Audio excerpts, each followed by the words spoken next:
A paz do Senhor, amados e amadas, benditos do Senhor.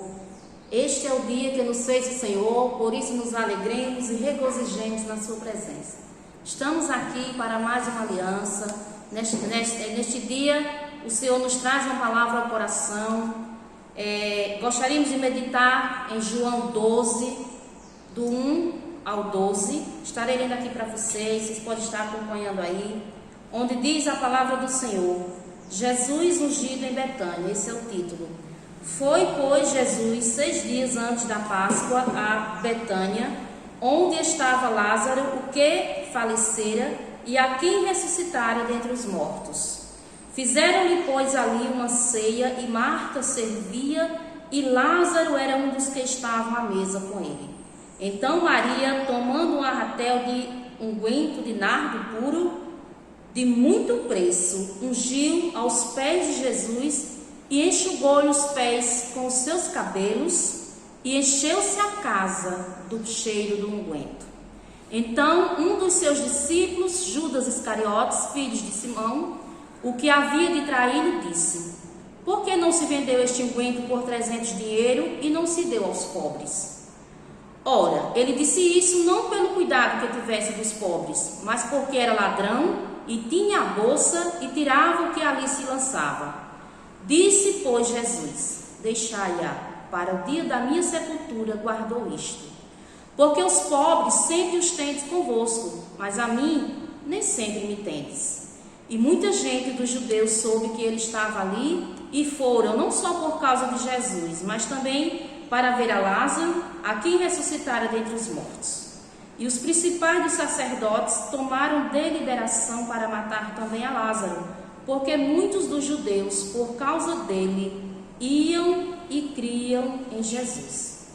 Eu gostaria que você, no recito do seu lar, você lesse essa palavra até o versículo 19. Eu vou ler até o 11, mas é importante que você esteja a meditar nela até o versículo 19. Veja só, amados. Nós vemos no decorrer de todo o capítulo de João 12, nós vemos assim que a presença de Jesus, ela verdadeiramente manifesta quem nós somos. Porque aos pés de Jesus é impossível você se manter neutro, você se revela, ou positivamente ou negativamente. Você vai observar no contexto de todo o capítulo de João 12, vários comportamentos. Você vai ver ali serviço, quando a Bíblia diz que Maria servia a Jesus. Você vai ver rendição, quando a Bíblia diz que, no caso, Marta servia a Jesus. Você vai ver rendição, quando Maria, ela se rende aos pés de Jesus, ela queda-se aos pés de Jesus, ela adora Jesus com o que ela há de melhor. Você vai ver também ali, você vai ver a euforia, a alegria no decorrer do capítulo, porque a Bíblia diz que quando Jesus entra nas ruas de Jerusalém, montado no jumentinho, a Bíblia deixa claro que as pessoas aclamavam em alta voz, hosana nas alturas, as pessoas estavam alegres. Nós vemos também no decorrer de todo o capítulo, nós vamos ver dissimulação, falsa filantropia, que foi o caso de Judas, que era dissimulado, ele fingia que queria ajudar os pobres, mas na verdade ele estava com seus próprios interesses, entendeu? Nós vemos também traição durante todo o decorrer do capítulo de João 12. Observe em casa, leia, medite, porque eu tenho certeza que Deus vai falar ao seu coração, assim como antes falou ao meu coração. Porque antes de falar sobre esta palavra, ela implodiu dentro do meu peito. E vamos ver, amados, aqui o contexto em que isso aqui foi escrito, Nós sabemos que nos bastidores do poder eclesiástico daquela época, existia assim aquela grande demanda de pessoas querendo matar Jesus. Já estava decretado, inclusive profeticamente, que ele havia de ser morto, mas já havia ali toda uma arquitetura para que ele fosse morto na época da Páscoa, não fugindo assim dos planos de Deus, porque ninguém mata Jesus. A Bíblia diz que ele se dá. Ele mesmo diz: eu dou a minha vida, ninguém toma de mim. Eu dou em favor de muitos para poder tomá-la. E se você for ver ali, naquele ambiente, naquele contexto, enquanto uns tramavam a morte de Jesus, enquanto uns aclamavam Jesus em praça pública, uma família resolveu fazer um banquete para Jesus, porque Jesus era aquele tipo de mestre, e ele ainda continua sendo, que ele é aclamado por muitos, odiado por outros, Enfim, ninguém pode ficar neutro diante da presença de Jesus, porque Ele é aquele que dividiu a história em antes e depois dele. Então veja só, amados, Marcos 14 nos fala sobre isso. Não vamos aqui entrar na questão se a Maria era a mesma, porque existe essa questão, mas vamos entrar no contexto do que podemos extrair para a nossa vida sobre esse gesto tão bonito, né? De rendição e adoração. Vocês viram que no começo eu falei sobre os vários sentimentos que Jesus causa nas pessoas, né? Dissimulação, pessoas dissimuladas, né? Não é que Jesus vai causar esse sentimento, mas que pessoas diante de Jesus, elas têm que se desnudar. A alma delas se desnudam e é impossível você ficar neutro. Quem é dissimulado vai ficar mais dissimulado ainda, porque vai se deparar com o seu próprio eu dissimulado, como foi o caso de Judas, né? E quem é verdadeiramente um adorador vai adorar mais, vai se render mais, porque Jesus, a Bíblia diz que Ele é a luz, e a luz ela manifesta o que há de trevas no ser humano. E na vida daquela jovem Maria, ela se rendeu totalmente a Jesus, ela adorou totalmente a Jesus. E o que nós podemos aprender? Lá em Marcos 14, fala de um episódio, não cabe aqui a gente discutir se é a mesma Maria, mas o que interessa é que ela, embora João não conte sobre isso, a Marcos 14 diz que ela quebrou o vaso de alabastro aos pés de Jesus. Interessante que ela quebrou. Ela poderia ter derramado, porque é um perfume caro. Sendo um perfume caro, o que é que a gente faz com perfume caro? A gente só toca a pontinha do dedo, né? Coloca um pouquinho assim atrás do ouvido, no cotovelo, no pulso, porque é um perfume caro, né? Mas a Bíblia diz que ela quebrou o vaso de alabastro, aquele perfume tão caro, simbolizando assim, amado, que quem realmente é consagrado a Jesus não tem que ter reservas. Quem realmente é consagrado a Jesus não pode pertencer a mais ninguém. A Bíblia diz, porque dele, por ele e para ele são todas as coisas. Então nós temos que nos quebrar e nos quebrar totalmente aos pés de Jesus, né? Nós aprendemos verdades com o gesto tão nobre dessa mulher. Verdades essas que eu gostaria de estar passando aqui para vocês agora. Verdades essas que eu gostaria de ficar impregnado no seu coração. Olha só, ela não só quebrou aquele perfume caríssimo, denotando assim a expressão de que quem pertence a Jesus, tudo aquilo que é consagrado a Jesus precisa ser consagrado por inteiro, não pode pertencer a mais ninguém. Olha só, porque Deus, a Bíblia diz que Ele não divide a sua glória com ninguém. E nós somos, amados, nós manifestamos e expressamos a glória de Deus, porque nós somos condutores desta glória, uma vez que Jesus Cristo habita, o Espírito Santo habita dentro de nós. Então veja só, ela não só quebrou, lá em Marcos versículo 8, diz que ela fez o que pôde. O próprio Jesus disse, ela fez o que pôde. Será que nós temos feito, amado, tudo que nós podemos com relação a estar adorando a Deus, com relação a estar servindo a Deus? Essa é uma pergunta que não quer calar dentro de nós. Temos que ser sinceros com nós mesmos. Aquela mulher, pela boca de Jesus, Jesus disse, ela fez o que pôde. E muitas vezes, amado, a Bíblia diz que nós somos infelizes, miseráveis, quando nós fazemos a obra do Senhor relaxadamente. Maria não, Maria ela fez tudo o que ela podia para dar ao Senhor o melhor louvor, a melhor adoração. E Ele é digno, amados, de louvor, de adoração, de honra, de glória. E quem mais poderia prestar tamanha honra e tamanha glória se não fôssemos nós, né? Miseráveis, pecadores, que andávamos em trevas, mas que pela sua graça e misericórdia nós somos chamados das trevas para a luz. Veja só. Ela deu o que ela via de melhor, né? Ela ficou quebrantada aos pés de Jesus. Maria, ela tinha um perfume muito caro. Como Judas mesmo disse que aquele perfume custava 300 denários. Nós sabemos que um denário correspondia a um dia de trabalho. Ou seja, dinheiro de quase um ano ela juntou e ela deu a Deus o que havia de melhor na sua vida. Então, era uma essência que não é encontrada em Israel. Essa essência de nardo puro, ela era encontrada nas montanhas do Himalaia. A história diz que era Então, muitas vezes, amado, nós estamos também como aquela geração de Malaquias, dando a Deus qualquer coisa. O que é que a geração de Malaquias fazia? Quando tinha um animal doente, um animal manco, eles separavam aquele animal e diziam de Deus, né? Maria não se conformou em dar a Deus qualquer coisa, ela queria dar o melhor. Que nós possamos aprender com essa grande serva de Deus, que nós temos que dar a Deus o melhor. Ele requer de nós o melhor. Sabe por quê, amados? Porque quando foi para Deus dar, Ele deu o melhor. A Bíblia diz que Ele deu o seu Filho único. Ele amou tanto, de tal maneira, que Ele deu o seu Filho único, para que todo aquele que nele crê não pereça, mas tenha a vida eterna. Então, se Ele deu o que tinha de melhor, por que eu vou dar para Deus qualquer coisa? Então, essa mulher, ela nos ensina como a gente dá ao Senhor, como a gente devolver para Deus. Nós somos, amados, propriedade exclusiva de Deus. Nós somos criados para a glória de Deus, que nós possamos, neste dia, entender isso. E ela não só deu o melhor, mas ela também deu sacrificialmente. Dar ao Senhor sacrificialmente. Nós sabemos que Betânia era uma aldeia pobre daquela época. Aquela jovem, embora a Bíblia não fale sobre os bens que ela possuía, mas nós sabemos que era uma família humilde, era uma família pobre, que não possuía muitas riquezas. E nós sabemos que ela deu sacrificialmente. O que é que nós temos feito, amado, por esse Deus tão bom, tão grande, tão maravilhoso, que deu sacrificialmente, que viu seu filho morrer na cruz por amor de mim, por amor de você? Nós temos que dar, e dar sacrificialmente. Lá em 2 Samuel, se você for observar, no capítulo 24, Davi, ele queria comprar um terreno, comprar bois para oferecer a Deus o sacrifício.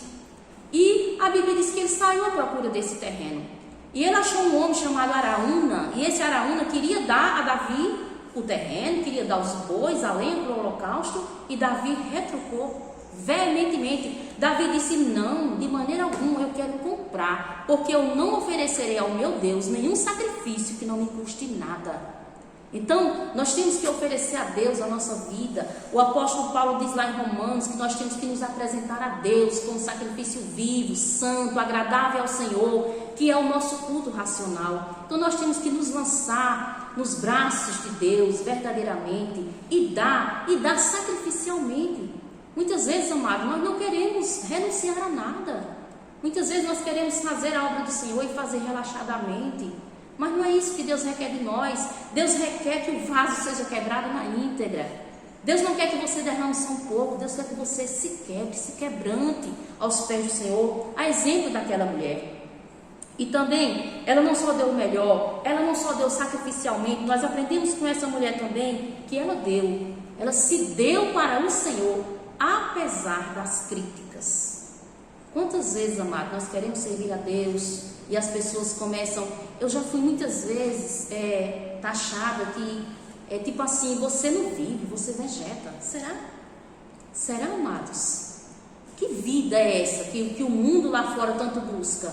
Eu já encontrei a vida abundante que há em Cristo Jesus. Aquela mulher, ela se deu para Deus, ela não deixou que as críticas parassem aquilo que ela estava oferecendo a Jesus. Você não pode permitir, amados, que pessoas muitas vezes incircuncisas, que não conhecem a palavra, venham ditar regras e venham permitir que você seja, digamos assim, que você não dê a Deus a honra devida que Ele merece. Quais foram essas críticas? Os discípulos, se você for ler lá no versículo 4 de Marcos, no capítulo 14, os discípulos disseram: para que isso? Precisa disso? Como quem diz: que extravagância é essa? A Bíblia diz que Judas, que era um falso filantrópico, que não estava nem aí com os pobres, embora ele vestisse assim uma capa de piedoso, ele disse: isso podia ser vendido e comprado de cesta básica para os pobres. Mas nós sabemos que a intenção dele não era essa. A Bíblia diz que ele era ladrão e ele tinha a bolsa sobre sua guarda, e ele queria era roubar mesmo. Então, amado, não deixe que as pessoas limitem a sua adoração. Não deixe que os críticos de plantão venham tirar de você a oportunidade de louvar a Deus, de se doar, de trabalhar para Deus, de cultuar a Deus com extravagância, sim. Se for preciso, grite na presença do Senhor, cante, pule. Não permita que as pessoas te engessem. Porque muitos críticos da época de Jesus, eles queriam engessar as pessoas. Mas Maria não. Essa mulher aqui, ela provou que ela era livre. E nós somos livres e livres para adorar a Deus da forma como Deus requer. Amém, amados? Olha só, lá em Gálatas capítulo 1, versículo 10, o apóstolo Paulo diz assim: se eu estivesse ainda procurando agradar a homens, eu não seria servo de Cristo. Maria se lançou aos pés do Senhor, apesar das críticas. Para que isso? Para que isso? Isso podia ser vendido, poderia ser dado para os pobres. Para que essa pessoa adora dessa forma? Para que adorar a Deus desse jeito? Gente, vai surgir muitos querendo engessar você, engessar a sua adoração, engessar a sua forma de adorar a Deus. Mas não permita que isso aconteça. Maria adorou a Deus em espírito e em verdade. E Maria adorou sem reserva, apesar das críticas. Maria adorou a Deus também só para agradar a Ele. Ela não estava nem aí. A Bíblia diz: porque dele, por Ele e para Ele são todas as coisas. Glória, pois, a Ele eternamente. Amém. Ele é digno, amado. Ele é digno. Lá em João 12, versículo 3, a Bíblia diz que ela pegou e, após quebrar aquele vaso de alabastro, daquele perfume tão caro, a Bíblia diz que ela enxugou os pés de Jesus com seus cabelos. Olha só, quem ama corre risco, quem ama quebra protocolos. Sabe por que Maria correu um risco? Eu vou dizer aqui. Porque na cultura daquela época, uma mulher ela não podia mostrar os cabelos. Você sabia disso? Vai pesquisar. Você vai ver que na cultura daquela época as mulheres tinham que andar com os seus cabelos, não podiam mostrar os cabelos. Porque era como se ela estivesse colocando a sua reputação em risco. E Maria ela não se importou com isso. Se é para adorar a Deus em espírito e em verdade, se é para dar o melhor, se é para dar sacrificialmente, se é para dar, apesar das críticas, adorar a este Deus, eu vou dar e vou fazer de tudo para agradar a Ele. Se for preciso, eu quebro o protocolo, sim, mas eu vou adorá-lo, porque Ele é digno. Amados, Ele é digno de toda adoração. Não tenha reservas para esse Deus. E quando eu estou apontando para você, falando para você, olha só, tem 2 dedos apontando para você, mas tem 3 apontando para mim. Eu me enquadro também. A gente precisa adorar esse Deus sem reserva. E ela também, outra verdade que nós aprendemos com essa mulher, é que ela adorou a pessoa certa. Ela adorou a pessoa certa. Judas disse: Senhor, esse dinheiro poderia ser vendido e dado aos pobres. Jesus disse: olha, os pobres vocês têm sempre, todos os dias com vocês, mas a mim, vocês não têm todos os dias. Em outras palavras, a gente estava dizendo o seguinte: olha só, preste atenção, talvez ela não tenha mais a oportunidade de fazer isso. Talvez, e nós sabemos que é verdade esse raciocínio. Por quê? Porque Jesus estava caminhando. A Bíblia diz no começo do texto que a gente leu aqui, a Bíblia diz que faltavam 6 dias para a Páscoa. Nós sabemos que foi nesse período que ele foi crucificado. Então, talvez Maria nunca mais fosse ter a oportunidade, né, de adorar a Jesus. E ela estava adorando a pessoa certa. Jesus disse: olha, quando Judas diz: olha, esse dinheiro poderia ser dado para os pobres, Jesus diz o seguinte: os pobres vocês têm todos os dias, mas a mim, talvez você nem me veja mais. Será que com isso Jesus estava querendo limitar a nossa ajuda com relação aos pobres? Não, amados. Tem uma frase que eu até anotei para não esquecer, que diz assim: ajudar os pobres não abre os caminhos para Deus, mas é uma evidência que você está no caminho de Deus e com Deus. Efésios capítulo 2, versículo 8 diz que a nossa salvação, ela não se dá pelas obras, ela se dá pela graça. Porque pela graça sois salvos mediante a fé, e isso não vem de vós, é dom de Deus. Não vem das obras, para que ninguém se glorie. Então é pela fé. E é por graça, graça imerecida, graça é favor imerecido. Eu não merecia, mas o Senhor me amou assim mesmo. Então vai prestar conta com Deus. A Bíblia diz que Ele me escolheu, não fui eu que escolhi a Ele, foi Ele que me escolheu. E Ele me escolheu primeiro.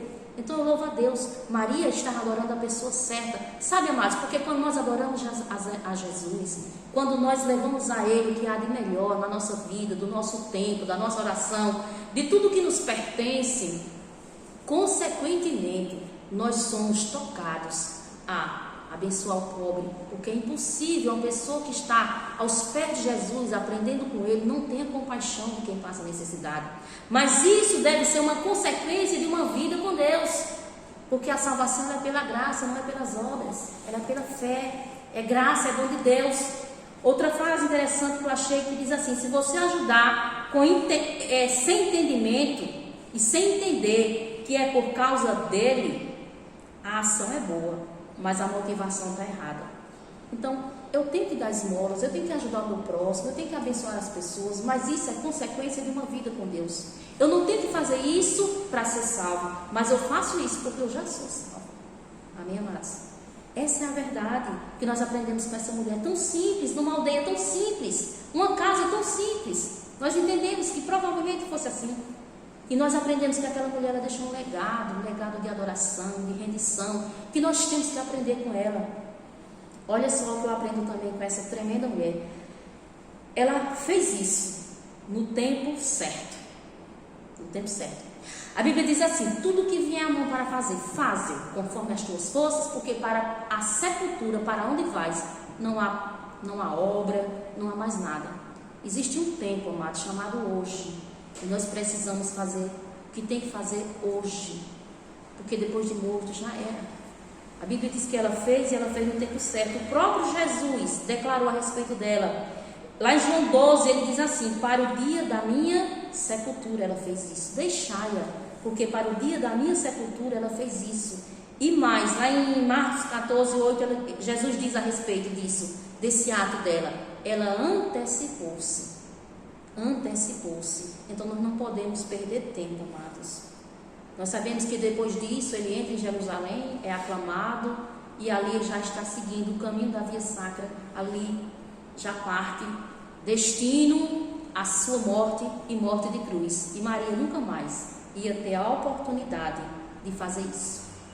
Outras até tentaram, né? A Bíblia diz que no domingo de manhã, depois da morte dele, elas chegaram para embalsamar o corpo, porque era a cultura daquela época, eles jogar perfume, e Maria, a Bíblia diz que no domingo de manhã elas chegaram ali na porta do túmulo para embalsamar o corpo.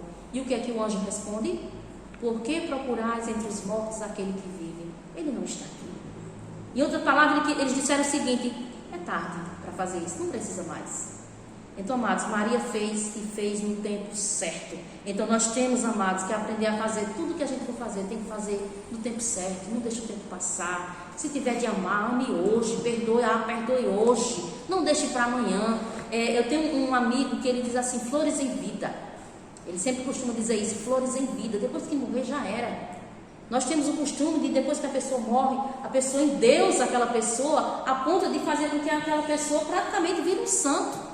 Vocês lembram daquela mulher que estava, daquela viúva que estava ali chorando no velório do marido, e o pessoa que foi fazer o culto fúnebre começou a falar que era um bom pai de família, que era um bom senhor, um bom irmão, um bom marido, e botou aquela pessoa lá em cima, e a mulher chorando disse: filho, vai olhar se é teu pai mesmo, porque de repente mudaram. Porque na verdade, amados, quando a pessoa morre, as pessoas têm o costume são tantas coroas de flores, né?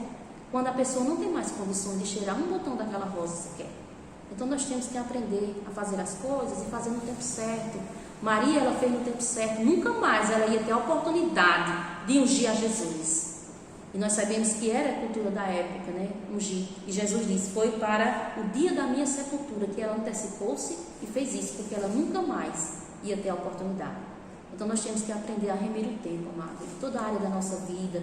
O que você tem que fazer, faça hoje, não deixe para amanhã. Chega de procrastinação, né? Existe um espírito de procrastinação na gente, que a gente diz: eu vou acertar as contas com fulano, e fica procrastinando, fica ali, né, empurrando com a barriga. Mas a gente não pode fazer isso. Nós não temos controle sobre o que acontece daqui a 2 segundos na minha vida, eu não tenho. Então tudo que for fazer, faça hoje, ame hoje, perdoe hoje, se doe hoje para Deus, não espere o tempo passar, né? A Bíblia conta um exemplo assim, e quando eu leio isso, eu sinto muita tristeza. É sobre a vida de Davi e Absalão. Pai e filho passaram muito tempo, perderam muito tempo na vida, brigando, arengando, intrigados. Aí Jonathan, ou Joabe, eu não lembro no momento, ele vai e faz ali a ponte entre Davi e Absalão, porque Absalão pediu para ser colocado na presença de Davi. A Bíblia diz que Davi não falou palavra alguma. E Davi concordou em trazer Absalão daquela terra longínqua que ele tinha fugido, porque estava fugindo, porque havia matado seu irmão. E Davi permitiu que Absalão voltasse, porém Davi permitiu com uma condição: eu não quero ver a cara dele. Perdeu tanto tempo, a ponto de passar esses 2 anos, e Absalão não aguentava mais aquele silêncio, até quando Absalão mandou um recado pelo mesmo Joabe e disse: diga a meu pai que se for para viver dessa forma, eu prefiro que ele me mate. E a Bíblia diz que Davi permitiu que Absalão fosse colocado na sua presença, mas que não falou palavra, apenas beijou. Está lá, essa história está lá em 2 Samuel capítulo 18. Eu convido a você a ler em casa. E a Bíblia diz que a partir desse momento, como se um beijo resolvesse tudo, né? A partir desse momento, Absalão passou a ficar no encalço de Davi o tempo todo, virou seu inimigo mortal, a ponto de, na guerra, com o próprio pai, ele ser morto. E aí, o capítulo 18, você vai ler, a Bíblia diz que depois da morte de Absalão, Davi chorava, Davi clamava alto, Davi dizia: Absalão, Absalão, meu filho, quem me dera eu estar no seu lugar. Ah, se eu pudesse. Ah, amados, não adianta mais. Você tem que fazer as coisas e fazer no tempo certo. Por isso eu convido você, neste dia, a estar revendo seus conceitos com relação às pessoas que você ama, com relação aos seus filhos. Diga aos seus filhos que você ama, abrace, beije, faça o que tem que ser feito, mas faça hoje, não deixe para amanhã. E para terminar aqui, amados, aquela mulher, o que ela fez ficou assim como reflexo para a eternidade. Ela deixou um legado. E esse legado, o próprio Jesus disse lá em Marcos capítulo 14, versículo 9, Jesus disse: onde esse evangelho for pregado, o que essa mulher fez ficará como um memorial. Essa mulher, ela deixou um legado esse que, mais uma vez, hoje, dia 30 de julho de 2020, na Igreja Nova Aliança, sob a direção do pastor Manfredi, essa que vos fala, Aparecida Loureiro, está mais uma vez falando sobre isso que essa mulher fez. Essa mulher, o que ela fez, onde o evangelho for pregado, tudo que essa mulher fez, de adoração, de rendição, dando o seu melhor, dando sem reserva, sem medo de críticas, ficou gravado. E ficou gravado para a eternidade. Uma coisa tão simples, né? Numa casa que aconteceu assim, de uma forma tão inesperada, mas tão autêntica, tão original. E é isso que a gente precisa rever, amados. O que é que eu estou deixando de legado para daqui a 50 anos, quando as pessoas lembrarem de mim, se é que vão lembrar, o que é que elas vão dizer? Qual é a frase que vai resumir a minha vida? E nós temos que pensar sobre isso, meu amados, porque é muito importante. Essa mulher, num gesto tão simples, mas tão autêntico, ela criou para ela mesma um memorial. Um memorial que nunca mais será esquecido, porque onde esse evangelho for pregado, isso será lembrado. Então nós temos que ter muito cuidado. O que é que nós estamos deixando, amado, para a próxima geração? Qual é o legado que nós estamos deixando para nossos filhos, nossos netos, as pessoas que conviveram com a gente? Como é que elas vão lembrar da gente? Então pense sobre isso, amados, e reviva a história dessa mulher. Leia, medite nessa palavra. Essa palavra, ela é digna de toda aceitação, ela é apta para ensinar, para corrigir. Então neste dia eu quero deixar essa palavra, essa porção, essa pérola que tanto me abençoou na minha casa, e eu tenho certeza que através dessa ferramenta você também será abençoado. Então esteja sempre ligado, amados, nas redes sociais da nossa igreja. Não perca nada, porque é bênção do Senhor. São pessoas que estão aqui realmente se doando, a exemplo desta mulher, se doando, se derramando, sem reserva. Então que o Senhor nos abençoe e complete neste dia a sua palavra em nossos corações. Vou fazer uma breve oração nesse momento, para que o Senhor complete no seu coração essa palavra.